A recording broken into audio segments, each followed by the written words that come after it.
UNM Makassar, Dr. Asdar MPD Hafizahullah Ta'ala, dan yang saya muliakan seluruh jamaah yang hadir pada kajian pagi hari ini. Assalamualaikum warahmatullahi wabarakatuh. Alhamdulillah alladzi bi ni'matihi tatimmus shalihat. Segala puji bagi Allah Jalla Jalaluh, karena nikmatnya kebaikan-kebaikan menjadi sempurna. Semua yang baik itu dari Allah, yang buruk itu dari kita. Allah itu Ar-Rahman, Ar-Rahim, Al-Malik, Al-Quddus, As-Salam, Al-Mu'min. Allah memiliki nama-nama yang indah dan sifat-sifat yang mulia. Maka semoga kita dibantu oleh Allah untuk mensyukuri nikmat-nikmat yang Allah berikan. Allahumma salli wa sallim wazid wa barik wa an'im ala sayyidina wa maulana Muhammadin wa ala alihi wa ashabihi ajma'in.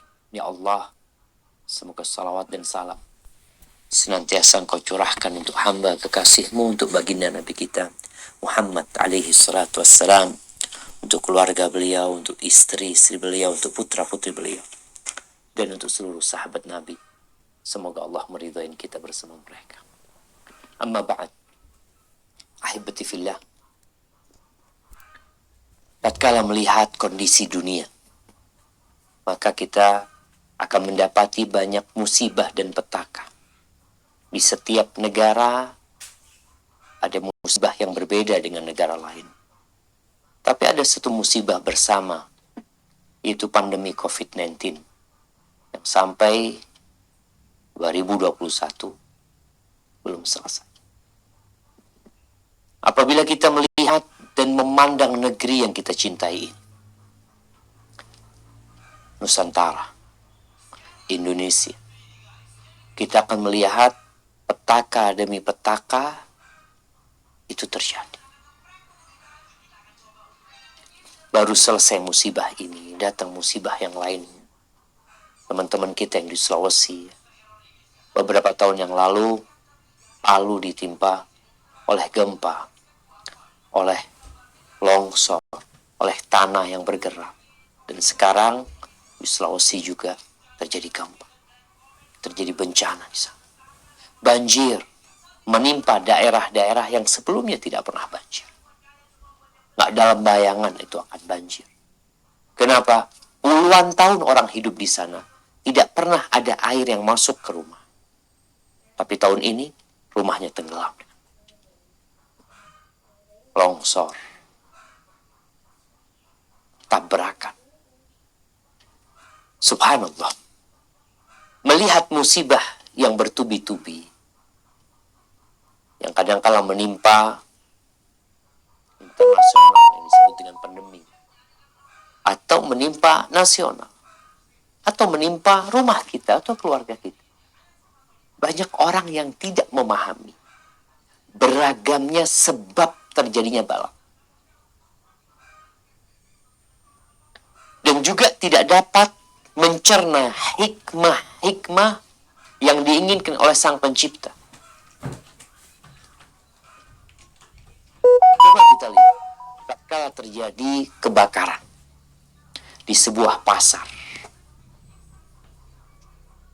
atau terjadi banjir di sebuah tempat, maka akan dikirim penyelidik atau yang menyelidiki apa penyebab banjir, apa penyebab terjadinya kebakaran. Kalau bicara banjir, mungkin mereka akan mengatakan, ya karena jumlah curah hujan yang begitu besar, sehingga sungai tidak menampung. Kebakaran, apa sebabnya? Oh, sepertinya ada gas yang bocor, atau tabung gas yang meledak, macam-macam. Padahal itu gas puluhan tahun di sana nggak kebakar. Itu orang jualan di sana puluhan tahun nggak terjadi kebakaran. Kenapa itu terjadi? Kebanyakan orang-orang yang memandang dunia ini tidak memiliki pencipta, maka hasil penyelidikan dia itu hanya sampai kepada titik, oh banjir ini karena volume hujan, atau karena sampah, atau karena sungainya yang menyempit. Kalau bicara kebakaran itu karena ada arus pendek atau ahibati fillah. Kita sibuk mencari sebab yang berbentuk materi. Bicara di beberapa daerah yang banjir mungkin tak kunjung selesai. Kenapa tidak ada penyelidikan tentang penyebab banjir yang sebenarnya, bukan yang sekedar materi? Bumi ini milik Allah. Kebakaran hutan yang terjadi di Indonesia, terjadi di Australia, terjadi di Amerika. Mungkin orang akan berpikir, ya ada manusia mungkin yang membakarnya, Ustaz. Tapi kenapa kok dibiarkan oleh Allah Azza wa Jalla? Bukankah Allah yang memiliki nyawa setiap manusia? Sehingga Allah kalau mau cabut nyawa orang yang mau berbuat jahat, Allah cabut, Allah matikan dia. Sehingga kejahatan dia tidak bisa terlaksana. Angin topan yang melanda, badai yang membuat negeri itu porak-poranda, tsunami yang menyebabkan air laut itu meluap ke daratan. Orang akan memikirkan saja, oh itu penyebabnya terjadi patahan. Siapa yang mematahkan itu? Siapa yang mengirimkan itu angin? Siapa? Ahibati fillah. Kita sebagai seorang yang beriman, alhamdulillah, Indonesia ini negara yang beragama.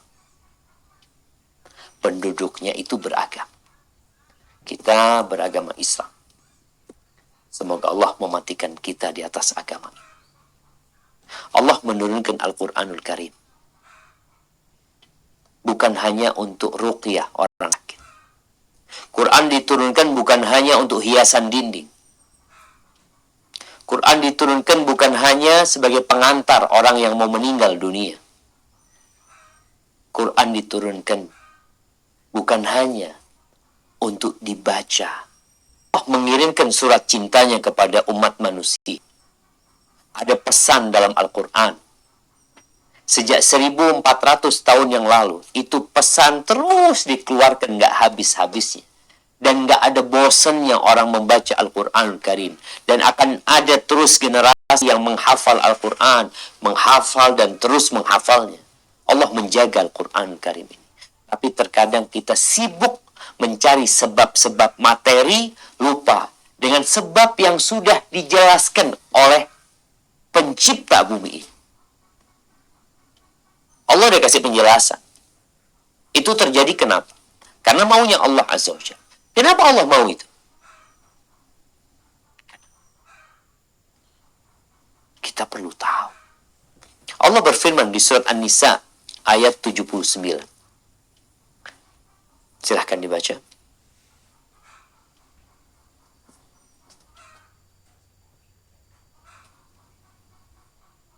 A'udzu billahi minasyaitonir rajim. Turun. Ma asabaka min hasanatin faminallah. Nah, Wa ma asabaka min sayyi'atin min nafsik. Wa arsalnaka lin-nasi rasula wa kafa billahi syahida.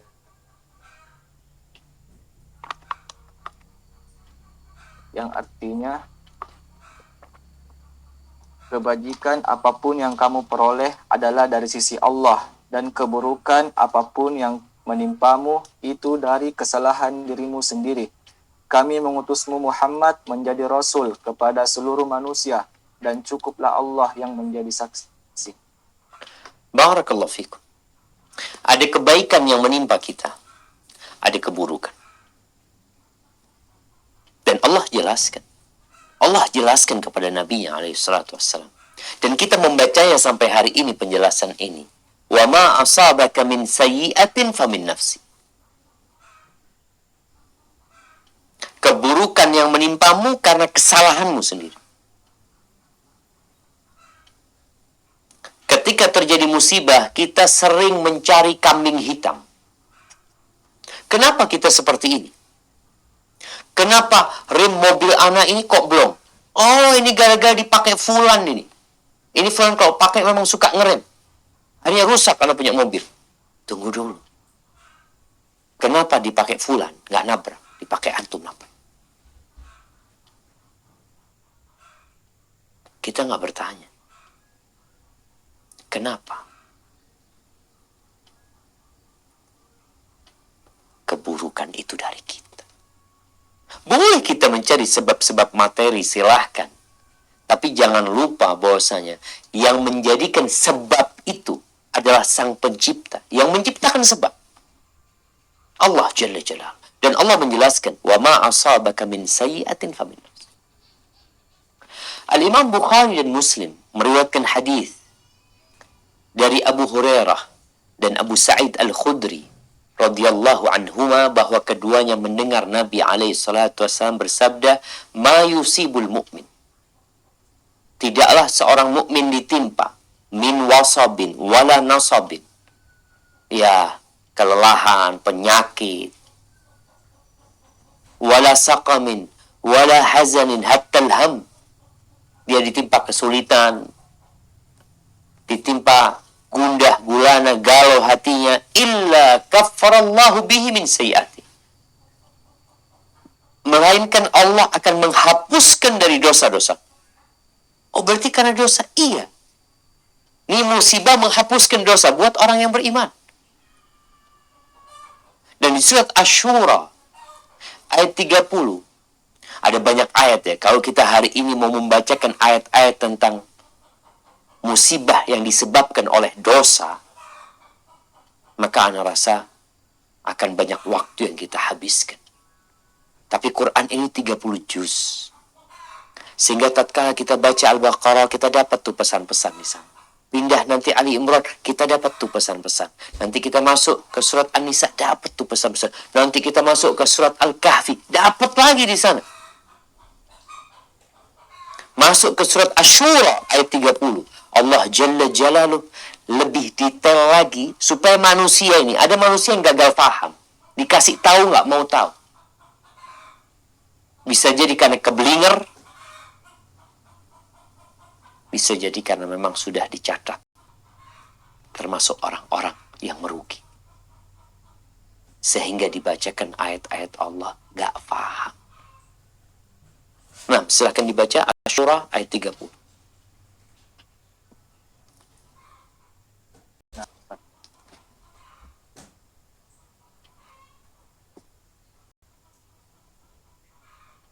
Musibatin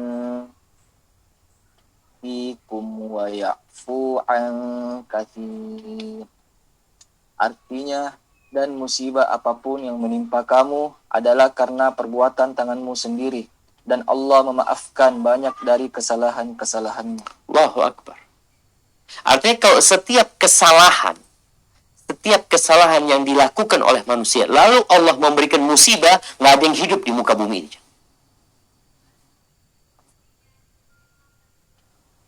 Tapi Allah mengatakan, wa ya'fu an katsir, banyak dari kesalahan-kesalahan yang dimaafkan sehingga tidak diberikan hukuman.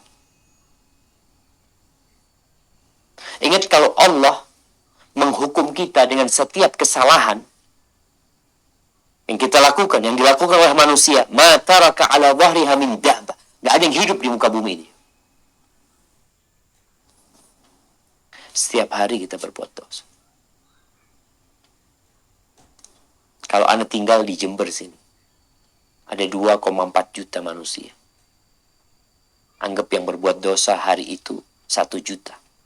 Kalau satu dosa, sudah 1 juta dosa dilakukan hari ini. Bagaimana bagaimana kalau setiap orang melakukan 5 dosa? Akan ada 5 juta dosa. Bagaimana ada orang yang dari pagi sampai sore berbuat dosa sehingga nggak tahu berapa jumlah dosa yang dia lakukan. Dia sudah lama berhenti sholat. Nggak sholat sudah. Dia sudah lama tidak berzikir kepada Allah. Dia sudah lama tidak baca bismillah ketika makan.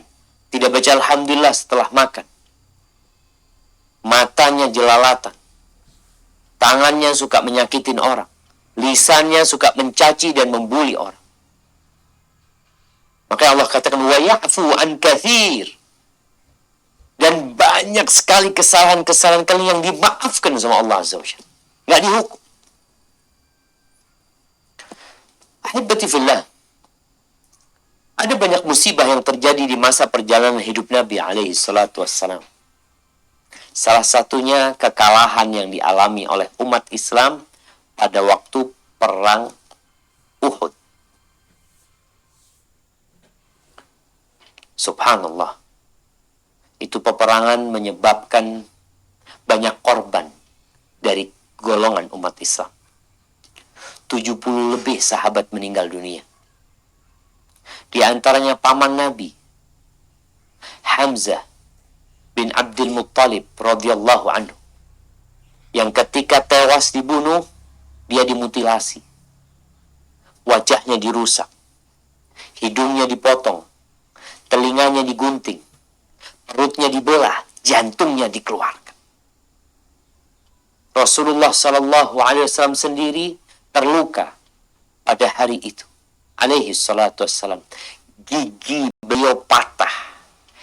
Gelang-gelang baju besi itu masuk ke pipinya. Dan kepalanya pun berdarah. Nabi alaihi salatu wassalam. Banyak sahabat-sahabat tercinta juga gugur dalam peperangan tersebut.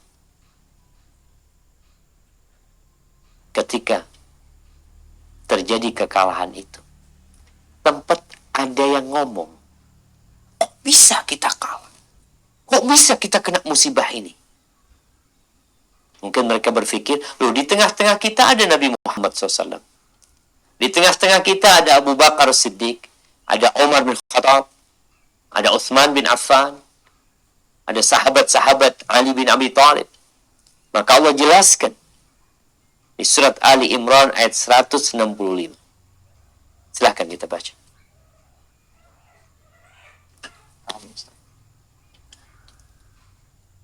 Awalamma asabatkum musibatun qad asabatum mislaiha qultum anna hadha qul huwa min 'indi anfusikum innallaha 'ala kulli syai'in qadir. Artinya, dan mengapa kamu heran ketika ditimpa musibah kekalaan pada perang Uhud? Padahal kamu telah menimpakan musibah 2 kali lipat kepada musuh-musuhmu pada perang Badar. Kamu berkata, dari mana datangnya kekalahan ini? Katakanlah, itu dari kesalahan dirimu sendiri. Sungguh, Allah Maha Kuasa atas segala sesuatu. Allahu Akbar. Allah jelaskan. Jadi tatkala terkena musibah, mungkin sebagian bertanya, kenapa ya? Kok bisa ya? Ya karena dirimu sendiri. Ini para sahabat yang mereka orang-orang saleh,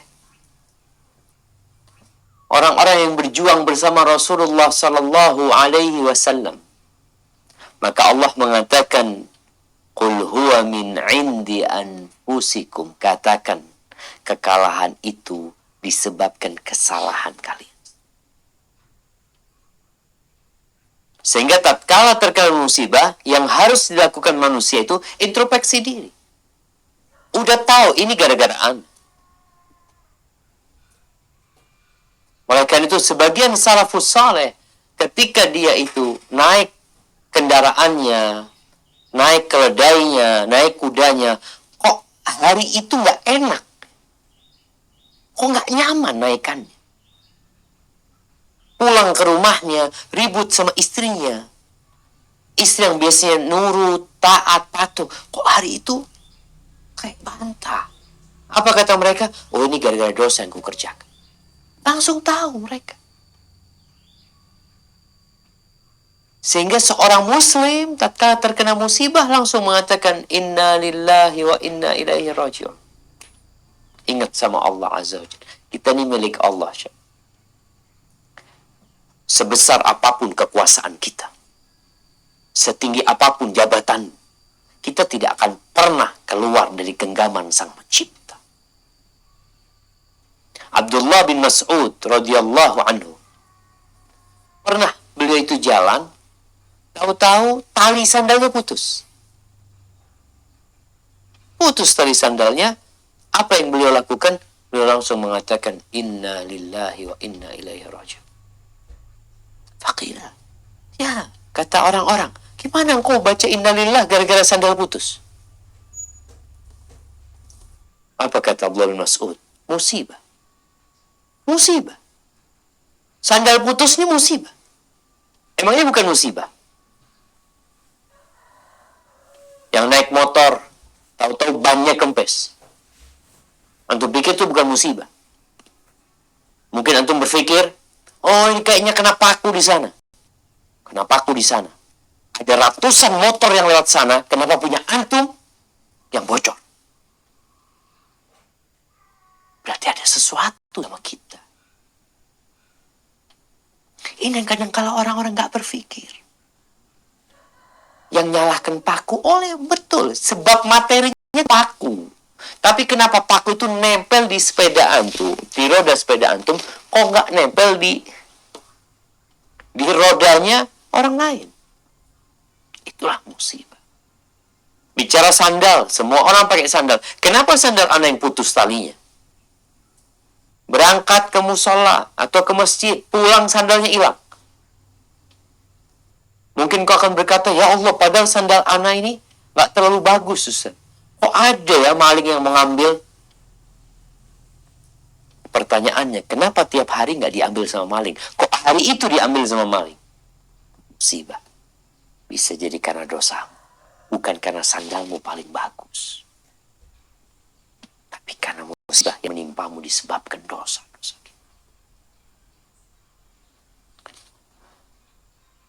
Ibadillah, Allah itu murka kepada pelaku dosa. Kenapa Allah murka? Orang ini berbuat dosa dengan nikmat yang Allah berikan. Allah kasih nikmat, dia gunakan nikmat itu untuk berbuat dosa. Yang kedua, dia berbuat dosa di tempat yang Allah ciptakan. Allah kasih fasilitas di tempat itu kau lakukan dosa. Yang ketiga, dia berbuat dosa dalam kondisi Allah melihat dia berbuat dosa. Nggak malu dia.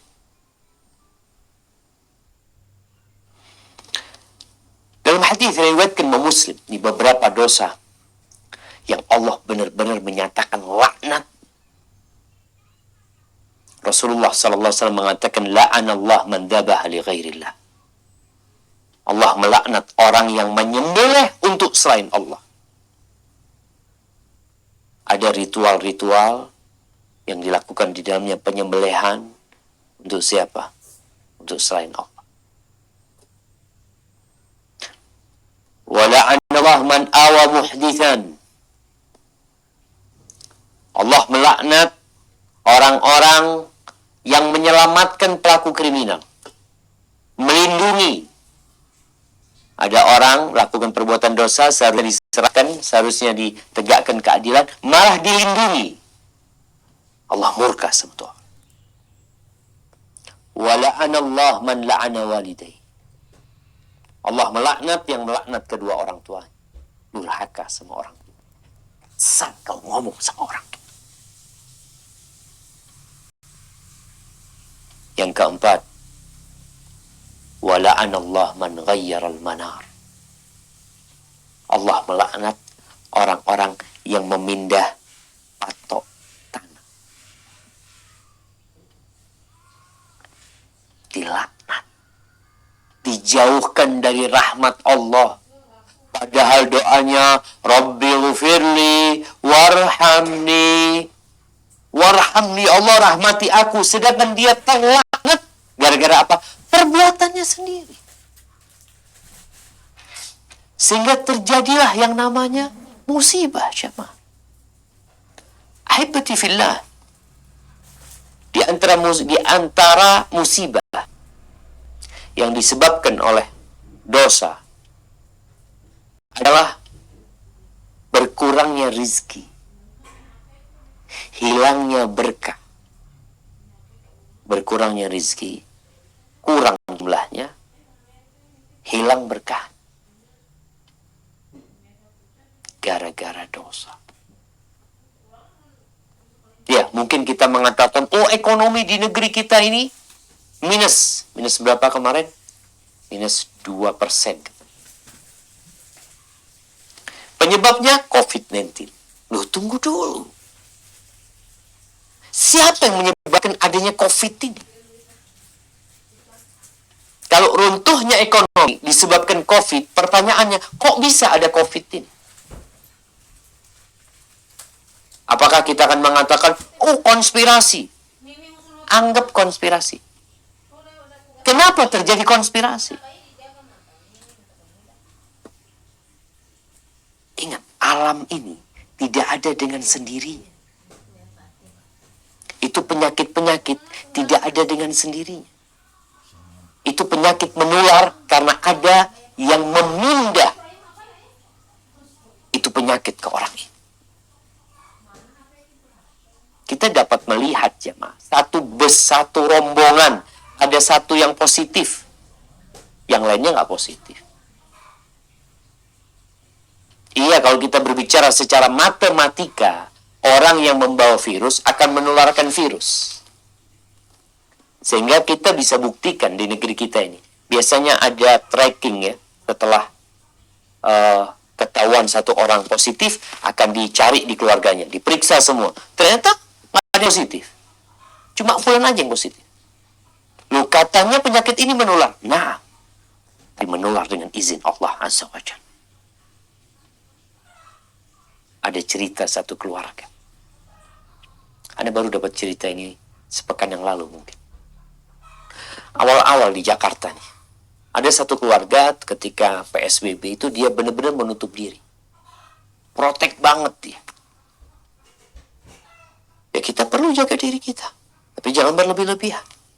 Dia protek sampai dia belanja itu pakai online semuanya. Setelah ojek itu datang ya bawa sayur ini dia semprot ya. Ingat waktu awal-awal itu disiram lalu dijemur ya. Dia lakukan itu. Dengan harapan tidak terkena COVID-19. Subhanallah. Satu keluarga positif. Di rumah nggak pernah keluar.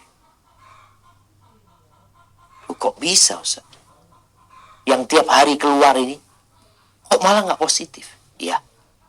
Penyakit itu dapat menular karena Allah yang memberikan izin dia untuk pindah. Tapi kita sebagai seorang muslim harus punya protokol kesehatan. Nabi alaihi salatu wassalam menyuruh kita lari dari orang yang terkena juzam, kusta itu, lari dari dia supaya kita tidak tertular. Tapi kita harus yakin bahwa yang memindahkan itu penyakit Allah Azza wa Jalla. Ketika Rasulullah SAW mengatakan la adwa, nggak ada penyakit menular. Itu sahabat mengatakan, ya Rasulullah, itu kalau ada onta yang kena gatal-gatal yang sakit, terus dia kumpul sama onta yang sehat ini biasanya tertular. Sakit juga dia, kan berarti pindah. Maka Rasulullah SAW mengatakan, siapa yang menyebabkan yang pertama itu sakit? Siapa? Dia tertular dari mana? Orang yang pertama atau onta yang pertama itu tertular dari mana? Kata dia, ya Allah yang kasih sama dia. Ya. Sebagaimana dia sebagai yang pertama tertular, yang terkena virus ini, yang ini pun yang memindahkan Allah Azza wa Jalla. Haibati fillah, di surat Al-A'raf ayat 96. Supaya kita tahu nih, bahwasanya musibah yang menimpa kita, yang menimpa negeri kita itu tidak lepas dari dosa-dosa yang dilakukan oleh umat manusia. Nah, silahkan dibaca.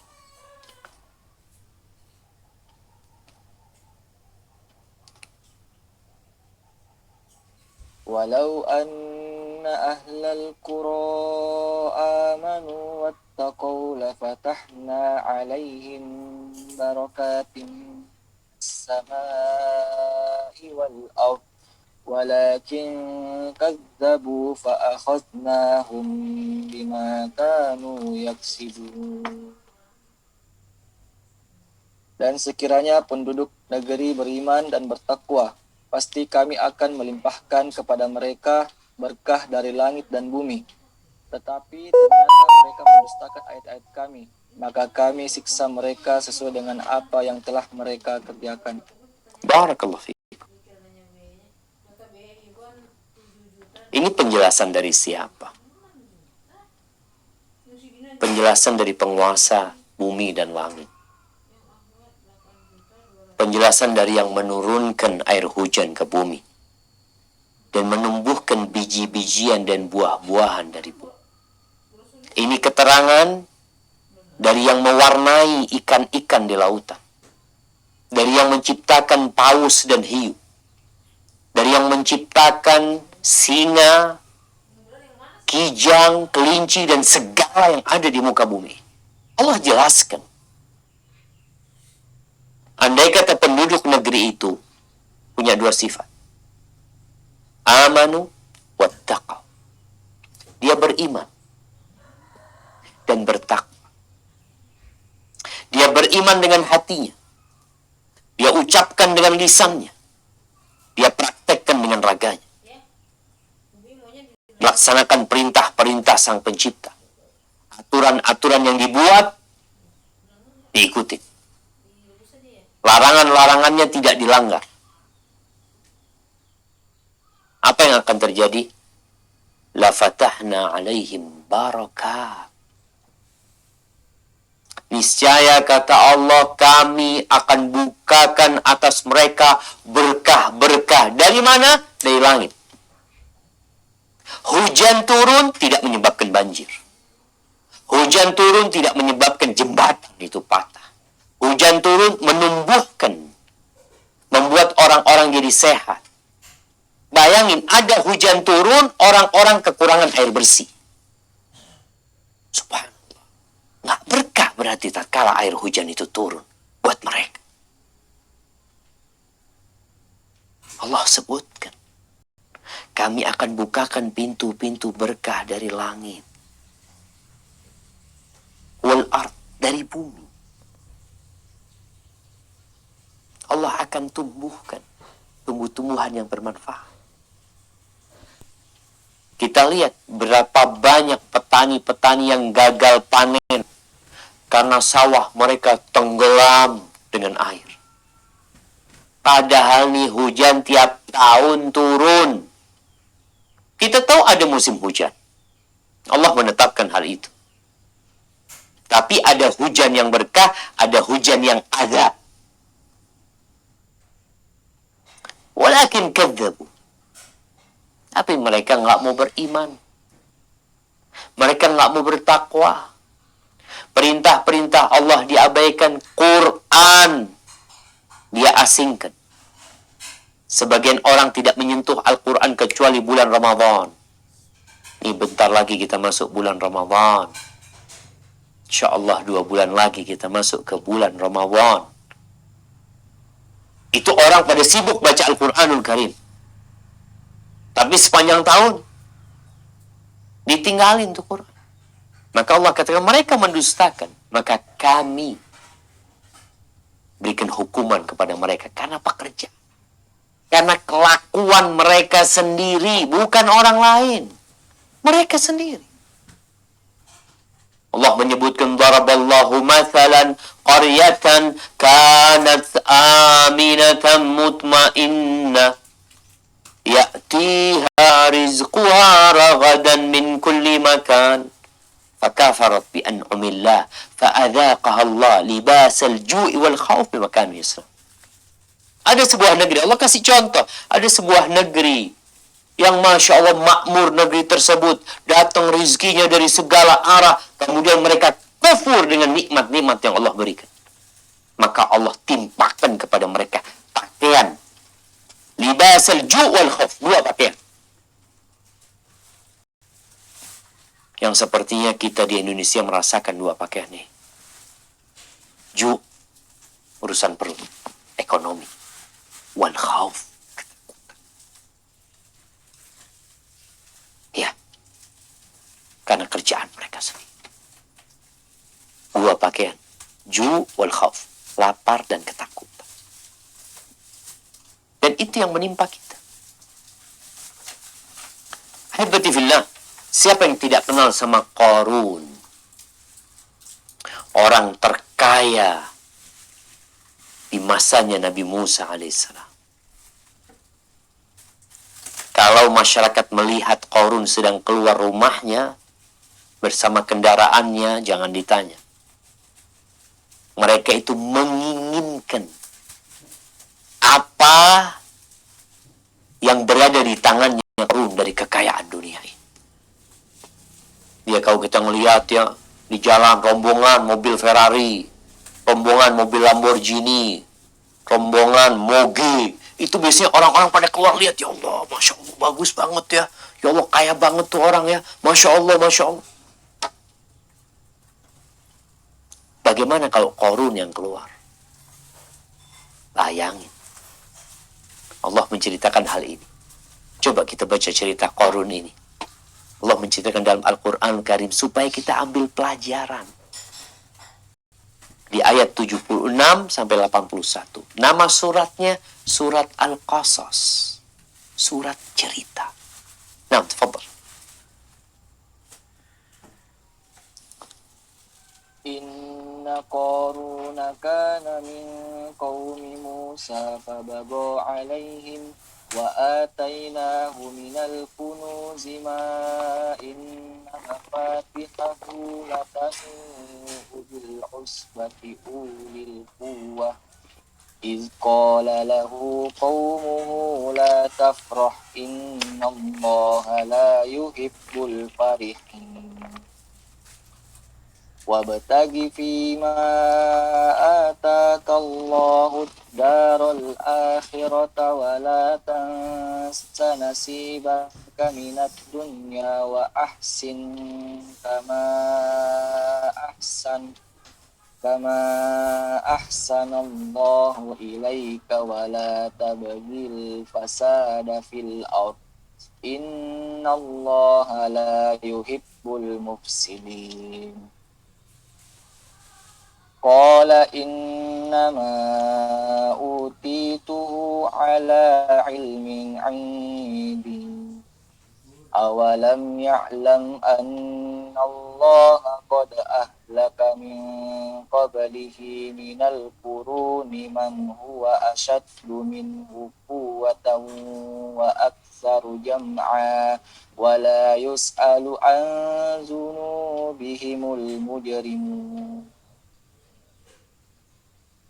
فخرج على قومه في زينته قال الذين يريدون الحياة الدنيا يا ليت لنا مثل ما أوتي قارون إنه لذو حظ عظيم. وقال الذين أوتوا العلم ويلكم ثواب الله خير لمن آمن وعمل صالحا ولا يلقاها إلا الصابرون. فخسفنا به وبداره الأرض فما كان له من فئة ينصرونه من دون الله وما كان minal muntasirin. Barakallahu fikum. Artinya sesungguhnya Qarun termasuk kaum Musa, tetapi dia berlaku zalim terhadap mereka, dan kami telah menganugerahkan kepadanya pemberdaharaan harta yang kunci-kuncinya sungguh berat dipikul oleh sejumlah orang yang kuat-kuat. Ingatlah ketika kaumnya berkata kepadanya, janganlah engkau terlalu bangga, sungguh Allah tidak menyukai orang yang membanggakan diri.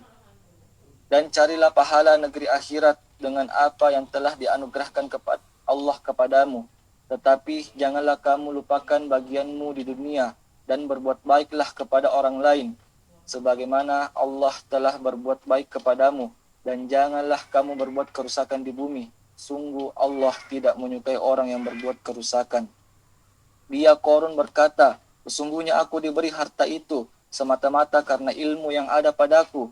Tidakkah dia tahu bahwa Allah telah membinasakan umat-umat sebelumnya yang lebih kuat daripadanya dan lebih banyak mengumpulkan harta, dan orang-orang yang berdosa itu tidak perlu ditanya tentang dosa-dosa mereka. Maka keluarlah dia Korun kepada kaumnya dengan kemegahannya. Orang-orang yang menginginkan kehidupan dunia berkata, mudah-mudahan kita mempunyai harta kekayaan seperti apa yang telah diberikan kepada Karun. Sungguh dia benar-benar mempunyai keberuntungan yang besar. Tetapi orang-orang yang dianugerahi ilmu berkata, celakalah kamu, ketahuilah, pahala Allah lebih baik bagi orang-orang yang beriman dan mengerjakan kebajikan, dan pahala yang besar itu hanya diperoleh orang-orang yang bersabar.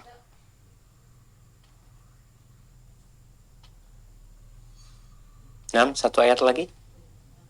Maka kami benamkan dia Korun bersama rumahnya ke dalam bumi. Maka tidak ada baginya satu golongan pun yang akan menolongnya selain Allah. Dan dia tidak termasuk orang-orang yang membela diri. Yang dapat membela diri. Subhanallah jemaah. Nah, hada Qarun. Bagaimana akhir ceritanya? Kalau dilihat, Allah memberikan peringatan kepada dia. Memberikan nasihat kepada dia. Agar berbuat kebaikan. Dengan harta yang Allah berikan kepadanya. Malah dia mengatakan, innama utituhu ala ilmin indi. Aku bisa seperti ini, aku mendapatkan harta seperti ini, karena ilmu yang ada pada diriku. Lupa bahwa Allah yang menciptakan segala sesuatu. Allah yang membuat fulan kaya, Allah yang membuat fulan melarat. Allah yang membuat orang tertawa, Allah yang membuat orang menang. Allah yang membuat fulan naik jabatannya, Allah yang membuat fulan di PHK dari pekerjaannya. Itu Allah Azza wa Jal. Maka jangan pernah mengatakan ana, aku. Ini dosa jemaah. Sulaiman ketika melihat itu singgasana Ratu Balqis ada di hadapan dia. Apa kata Sulaiman? Hadza min fadli Rabbi.